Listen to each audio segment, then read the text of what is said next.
Brad Pitt walked into a GQ interview in May 2025 and said more in 1 hour than he had said publicly in 8 years, and what came out wasn't a defense or an attack.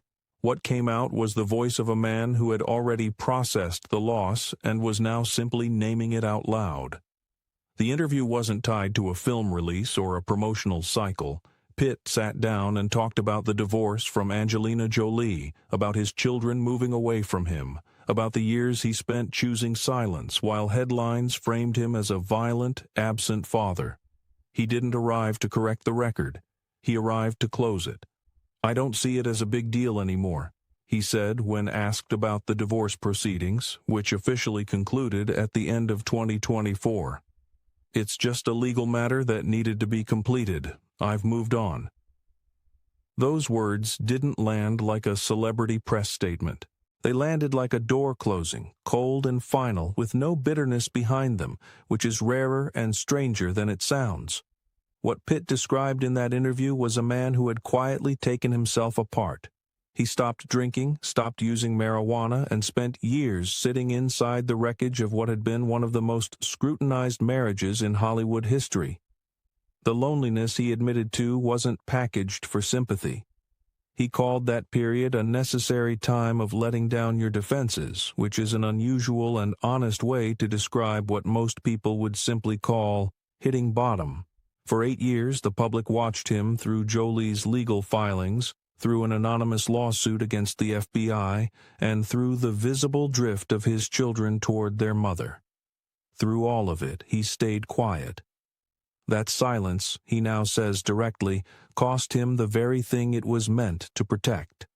"I used to think that keeping quiet was the best way to protect my kids," Pitt said during the interview, "but I guess that's why I lost my voice in their lives." That sentence traveled fast across social media, not because it was dramatic, but because it rang true, and because the evidence of that truth is visible in how his family has reorganized itself without him. His children, most of them adults now, have communicated their positions clearly without a single court order requiring them to. The collapse began on September 14, 2016. A private flight from France to Los Angeles became the starting point of a family crisis that would stretch across nearly a decade. During that flight, Jolie accused Pitt of being physically violent toward her and toward their children, specifically toward Maddox, who was 15 at the time. She alleged Pitt was intoxicated, that he grabbed her, that he made physical contact with Maddox in a way that crossed into assault. 3 days after the plane touched down, she filed for divorce in a Los Angeles family court, and everything that had been built over more than a decade of marriage and partnership began its legal dissolution. The FBI opened a criminal investigation. The Los Angeles Department of Children and Family Services launched a parallel inquiry.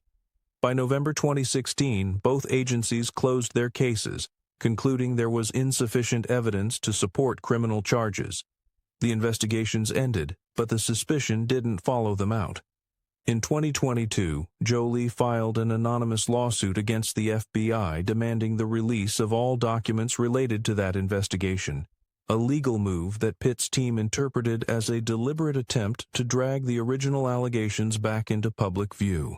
Then, in September 2024, Jolie withdrew the lawsuit without providing a detailed explanation, her lawyer noting only that she wanted to reduce stress and focus on her family. The case closed quietly, but the years it spent open had already done their work. Custody became the defining legal battle, and it dragged through years of appeals, rulings, and reversals that never produced a stable outcome. Jolie sought full custody of all 6 children. Pitt pushed for an equal arrangement, and the initial temporary order gave Jolie primary custody, while Pitt received limited visitation rights and was required to attend family therapy as a condition of seeing his children at all. A 2021 ruling awarded Pitt 50% custody, and for a short window, it looked like the court had finally settled the matter.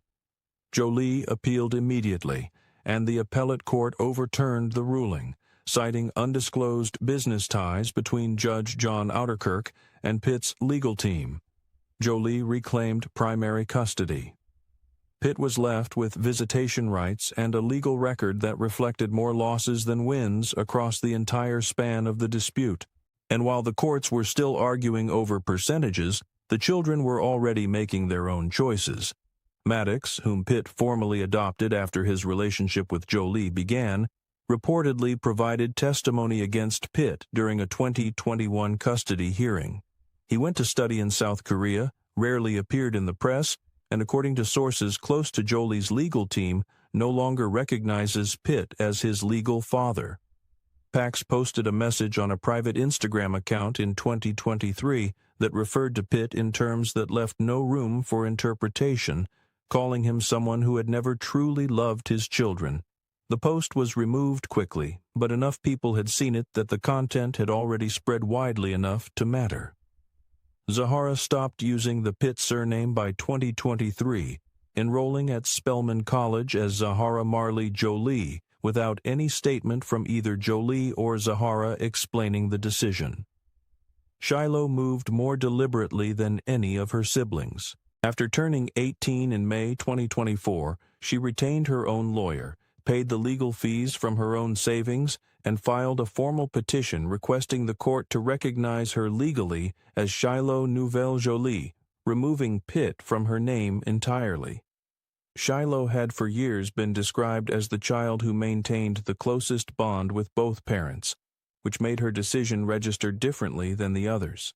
Vivienne, the younger of the twins, now works alongside Jolie on theater projects and appears at premieres as a production assistant, listed in public documents as Vivienne Jolie.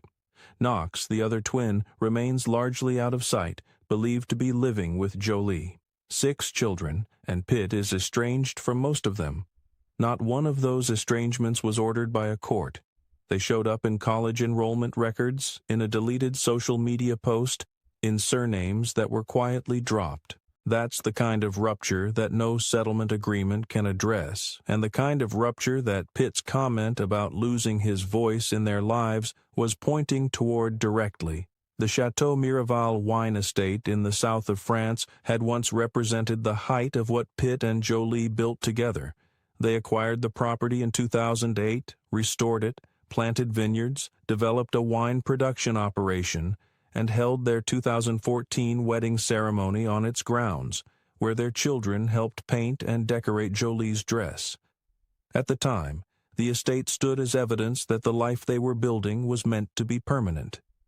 The 2016 flight from France to Los Angeles ended that idea, and what followed turned Miraval from a monument into a legal weapon neither side has been willing to put down. After the separation, Jolie held 40% of the estate through a company called Nouvelle, while Pitt controlled 60% through Mondo Bongo. In 2021, without seeking Pitt's consent, Jolie sold her entire share to the Stoli Group, a Luxembourg-based wine company. Pitt claimed the two had a standing unwritten agreement requiring either party to seek the other's approval before any sale to a third party, and he filed a lawsuit immediately after learning of the transaction. Jolie filed a countersuit, alleging that Pitt had used his controlling stake to exclude her from key decisions and that he had pressured her into signing a non-disclosure agreement designed to keep allegations of domestic violence out of public records. Pitt denied the NDA claim entirely. The Miraval litigation pulled in courts in both the United States and France, generating hundreds of pages of legal filings between 2022 and 2024. When the divorce finalized in December 2024, Jolie asked for the Miraval case to be dismissed alongside the larger resolution. Pitt refused to agree, and in April 2025 the court rejected Jolie's motion to dismiss specific charges and ordered Pitt to produce additional documents related to his management of the company. The case may extend well into 2026. For Pitt, Miraval is more than a financial asset. He attended wine conferences on behalf of the brand, partnered with producers in Italy to develop the product line, and made the estate part of his public identity over years of direct involvement. For Jolie, selling to Stoli was a clean severance, a way to exit a shared chapter without asking anyone's permission. Away from the courtrooms, both Pitt and Jolie have been building different versions of their lives. Since early 2024, Pitt appeared regularly in public, attending the Venice Film Festival with Wolves alongside actor George Clooney, showing up at fashion events, and walking alongside jewelry designer Inés de Ramón, who became his public partner in 2023 and moved in with him by February 2024. GQ described him as someone who had stopped fighting and learned to live, and the language he used in the interview carried that same quality. He returned to the word acceptance multiple times throughout the conversation, describing it not as resignation but as a final state he had worked to reach after years of slow erosion. Jolie moved in a different direction entirely. The film Maria, in which she plays opera singer Maria Callas, required 7 months of intensive vocal training before its premiere at the Venice Film Festival in 2024, where it received an 8-minute standing ovation from the audience. Jolie offered no response to anything Pitt said in the GQ interview. The silence from her side reads not as avoidance but as a deliberate choice not to re-enter a conflict she has already left. A source close to her put it plainly. She doesn't need to say anything more, and given the reception Maria received at Venice, that assessment is difficult to argue with. What makes Pitt's decision to speak significant isn't the specific facts he disclosed, most of which were already part of the public record through court filings and press reporting. What makes it significant is the act of speaking itself. 8 years of silence had been his chosen strategy, built on the belief that staying quiet would keep his children out of the story and preserve whatever connection remained. Instead, it allowed a one-sided narrative to harden into public fact. He said in the interview that watching his name attached repeatedly to words like violence and bad father while choosing not to respond had felt suffocating, a kind of slow erasure he could see happening in real time without the ability to stop it. The 2025 interview is his formal acknowledgement that the strategy failed, not an attack on Jolie, not a catalog of grievances, but a clear statement that the chapter has closed in his own voice and on his own terms. The relationship between Brad Pitt and Angelina Jolie is finished in every legal sense. The divorce is complete. The children are grown and have made their feelings visible through deliberate actions rather than public statements. The Miraval estate remains in litigation. What persists is the residue of a collapse that took nearly a decade, recorded in court documents, in altered surnames, and in an interview conducted under monochromatic studio lighting by a man who spent 8 years saying nothing and then finally decided that silence was no longer protecting anyone.